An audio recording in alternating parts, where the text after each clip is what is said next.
Good, man. How are you?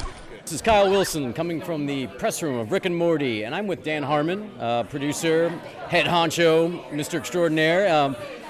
I say this in the nicest way possible, but curse you for what you did to Birdperson last season. Oh man, well, I mean, it's me. I mean, you think I enjoyed it? You know what I'm actually regretful about is Tammy. I did see a few things online echoing that regret, because we had accidentally created this great character with Tammy, and that relationship between Birdperson and Tammy, and then to reveal that she was a federal agent the whole time, instead of being just a really interesting, cool, fun, almost a throwback to a John Hughes era, high school student. Now we can't. How do you get back there with Tammy? But yes, the fact that she killed Birdperson is awful, also bad. Well, was that always kind of the plan, to make him sort of a martyr, or did that just come about while you were writing? That just came about while we were writing. Yeah. I mean, it's a story needs a death. So one way or another, somebody gets sacrificed to the altar. So. Well, I was going to say, because last year you were dressed as Birdperson, isn't that correct? Or was it the year before? So obviously he was a character near and dear to you. I loved it, yeah.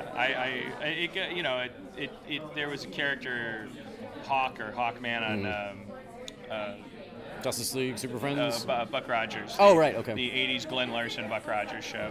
There was, in the latter seasons, there was this character who was this kind of, he had kind of an olive complected, almost Arabic kind of striking good looks, and he with a strong Roman nose. I mean, he just had this brow and this he just had feathers for hair.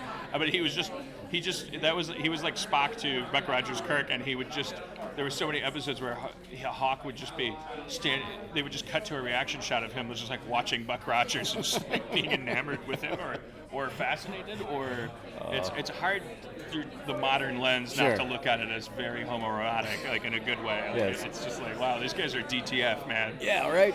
Okay, I wouldn't be doing my job if I didn't ask you about season 3. Can you give us anything? What's going to happen with Rick or anything like that? It's so hard, because it's we... You don't want to spoil anything, obviously, but... we can't, all I want to do is give you guys little morsels. Yeah. So many of them are spoilers. I can only say in general that we go darker. We dimensionalize all the characters that haven't been dimensionalized. Like I said, Summer and Beth really, they don't take the foreground, but when we're paying attention to them, we're freeing them from just orbiting Rick and turning them into their own characters. Morty is even more so than season 2. Even though he's eternally 14, he's growing up. He's becoming more and more of a kind of an R2-D2, in that he has his own expertise and his own secrets in dealing with Rick and stuff, and we take advantage of the fact that at this point you buy that the show exists, so we start to cut away the things that we designed to make the show believable, in terms of why would people subject themselves to this. So what's left is streamlined darkness. I know it's not I just want to say, Mr. Meeseeks comes back and he fights the president. Fights Mr. Poopy Butthole. Yeah. All right, well, thanks so much, Dan. You can subscribe to our Nerd Repository YouTube page for more cast interviews with Rick and Morty, which is coming soon, Season 3 on Adult Swim. Thanks for watching.